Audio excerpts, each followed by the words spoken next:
bench test video. So I have two 0-ohm resistors between one of the sensor wires and ground. This is, from my experience, how we always use VR on Frankenso. You see that DNP on the left and another DNP like W2002 or 1002, I'm sorry, 1003 resistor. One channel is set for VR, that's the inbound channel, the left channel on that picture. The right channel on this picture is set for Hall.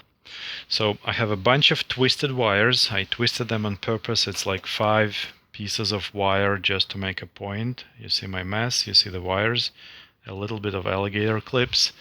This is the VR sensor. Here we have the console showing 0 RPM. I only have 2 hands, unfortunately. So this is my piece of metal tool, and I'm going to be doing something like this. And you see there's a magnet. So this is how it looks like on the console. It registers.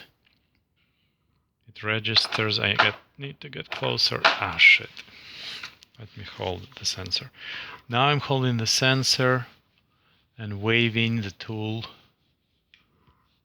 And waving the tool next to it. And I'm definitely catching some noise or RPM. Now I'm closer. I'm waving like this.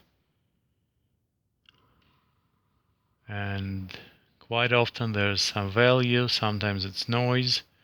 If I don't wave the tool like now, I have a 0 RPM reading, meaning there are no events. Let me also disconnect that wire and make a really bad connection like this. So I have an alligator clip and I'm just touching that.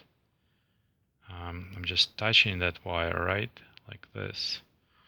And this is how it looks in the console. This is where I get mostly noise. Somewhat similar.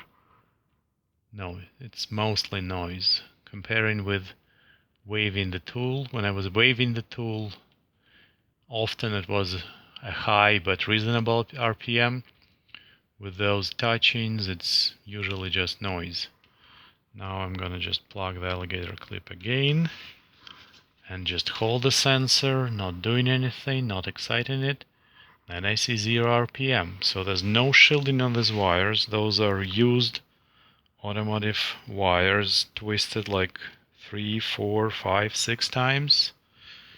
It's like 6 feet, 2 meters overall length.